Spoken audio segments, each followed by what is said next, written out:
Canada's been a very difficult country to deal with over the years. We hear Canada, we have a great relationship with the people of Canada, but it's been very difficult. And let's be clear about how Canada is responding. Yes, we are intensifying our negotiations with the United States in pursuit of a comprehensive agreement that addresses all tariff-related sectors.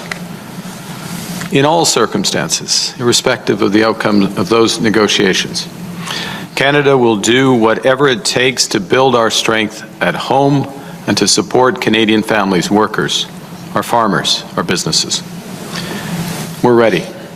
We're ready because we have been focusing on what we can control. And that's building our strength at home, buying Canadian, backing Canadian workers, building Canadians. That's the resolve of Canadians. That's the foundation on which we're building. That any of this came from Canada is absurd. Of course we have to take action to respond when you're being bullied. And I'm proud of the actions Premier Eby has taken. I'm proud of the actions Prime Minister Carney has taken in response to that. We got to continue to take such actions. But to suggest, people in the United States are suggesting that somehow Canada started this, you'd have to have been in some sort of blackout for the last 2 years to believe that. And what the issue has been for us has been a comprehensive agreement.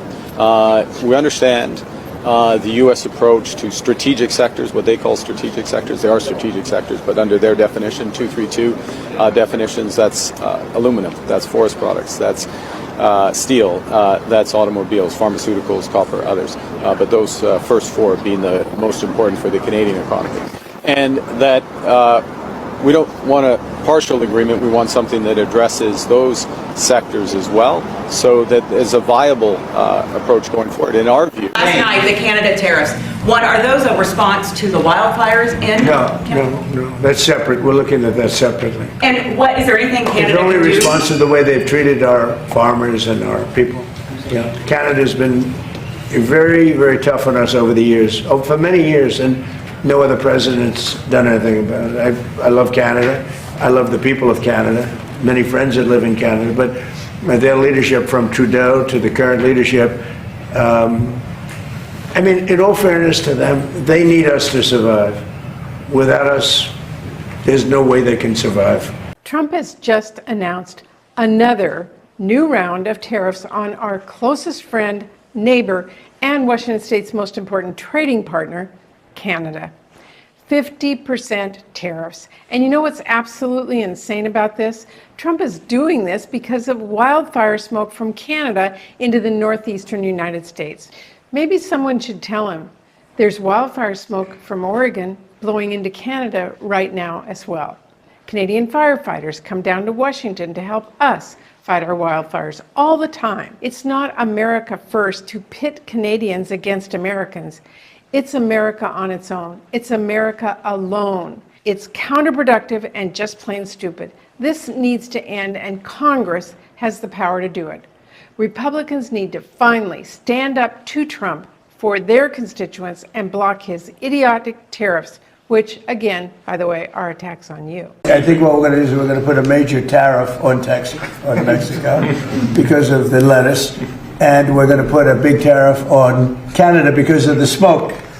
All right? We'll get a comment. Which would you have, the lettuce or the smoke? I think I'll take the smoke. The smoke wrecked my daughter's swim meet. Well, it's closed up a lot of countries. I've told Canada they have to do something about it. We've never had this problem. All of a sudden we have this problem with Canada. Trump imposed extra 50% of tariff on Canada. Is it because unfair trade practice or the wildfire? It's a bit murky. So Trump has decided to impose a 50% tariff in Canada now.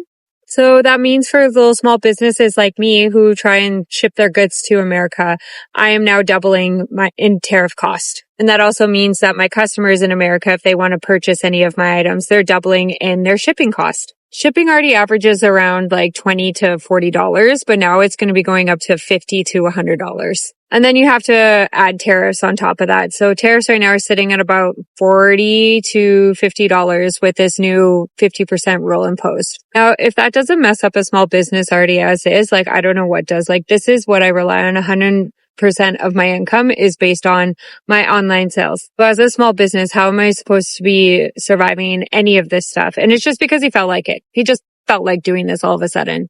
He's saying that Canada can't survive without US, and I'm just like, oh.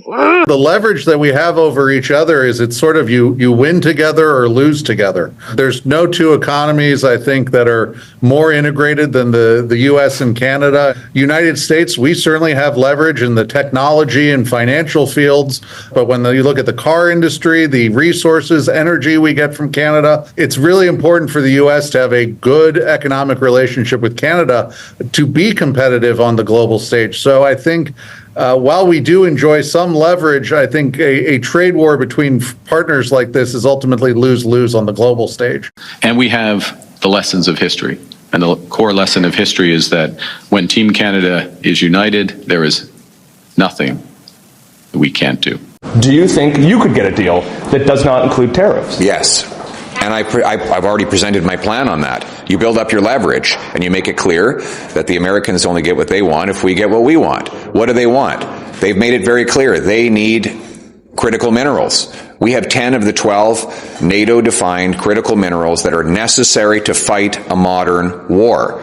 We have the aluminum that goes into fighter jets. We have the tungsten that goes into armor-piercing equipment. We have the germanium that goes into night vision technology. The list goes on. What I've said is we would fashion a strategic reserve of those minerals plus oil, and we would make it legally available at market rates to countries that have tariff-free trade with us, so that they would have the security that, God forbid, if we go into a war, they can arm themselves. There's more uncertainty this morning over CUSMA. U.S. President Donald Trump says he does not care about the trade deal. Here's the thing. Mexico and Canada need us. We don't need them.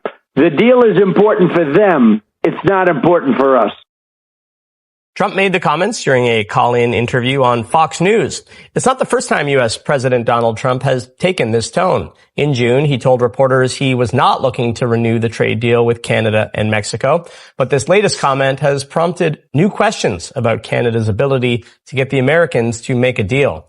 Canada-U.S. Trade Minister Dominic LeBlanc and Chief Trade Negotiator are in Washington this week, but it's unclear who they're meeting with.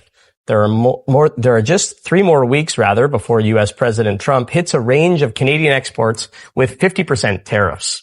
Family. For years, Canada was often seen as America's closest ally, the neighbor that stood beside the United States through wars, through economic challenges, and even political disagreements. But something has changed, family. A new chapter is unfolding, and this time, Canada is making it clear that it will not simply follow America's lead without questioning the consequences. And that message is creating frustration among many supporters of the MAGA movement who are accusing Canada of going too far. But from Canada's perspective, family, this is not about creating conflict. It is about protecting its own interests, its economy, and its national identity. And under Prime Minister Mark Carney's leadership, Canada has been taking a stronger position on issues where it believes its independence is being challenged. And the message coming from Ottawa is really simple, family. Canada wants cooperation, but cooperation does not mean surrendering its priorities. And this is exactly where tensions are rising, family. Many MAGA supporters have built their political identity around the idea that America should always come first and that other countries should adjust to America's demands.